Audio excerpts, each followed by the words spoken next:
మనం ఇప్పుడు 2026 సంవత్సరంలో ఉన్నాం.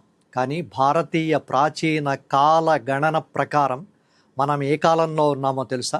కోట్ల సంవత్సరాల క్రితమే మన పెద్దలు విశ్వం వయస్సును, కాలాన్ని చాలా పక్కాగా లెక్కించారు. ఆధునిక సైన్స్ కూడా ఆశ్చర్యపోయేలా ఉన్న మన యుగాల లెక్క ఏంటో చూద్దాం. పురాణాల ప్రకారం కాలాన్ని వృత్తాల రూపంలో లెక్కిస్తారు. అంటే కాలం ఎప్పుడూ ఒకేలా సాగదు, చక్రంలా తిరుగుతూ ఉంటుంది. ఇలాంటి పూర్తి చక్రాన్ని మహాయుగం లేదా చతుర్యుగం అంటారు. ఒక మహాయుగంలో మొత్తం 4 యుగాలు: సత్యయుగం, త్రేతాయుగం, ద్వాపరయుగం, కలియుగం. ఈ 4 యుగాలు కలిపితే మొత్తం 43,20,000 మానవ సంవత్సరాలు. ప్రతి యుగం కాలపరిమితి 4:3:2:1 నిష్పత్తిలో తగ్గుతూ వస్తుంది. మొదటిది సత్యయుగం. దీని కాలం 17,28,000 సంవత్సరాలు. ఈ కాలంలో ధర్మం 4 పాదాల మీద నడుస్తుంది. రెండోది రాముడు పుట్టిన త్రేతాయుగం.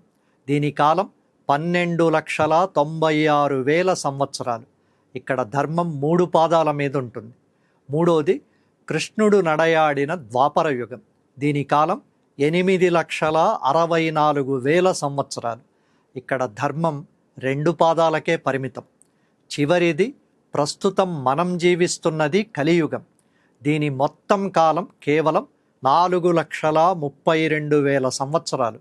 ఇక్కడ ధర్మం ఒకే ఒక్క పాదం మీద నడుస్తూ ఉంటుంది. మహాభారత యుద్ధం ముగిసి కృష్ణుడు వైకుంఠానికి వెళ్ళినప్పటి నుండి కలియుగం ప్రారంభమయ్యింది. ఆ లెక్కను చూస్తే మనం కలియుగంలో కేవలం మొదటి 5,000 సంవత్సరాలు మాత్రమే దాటాం. ఇంకా 4,27,000 సంవత్సరాల కలియుగం మిగిలే ఉంది.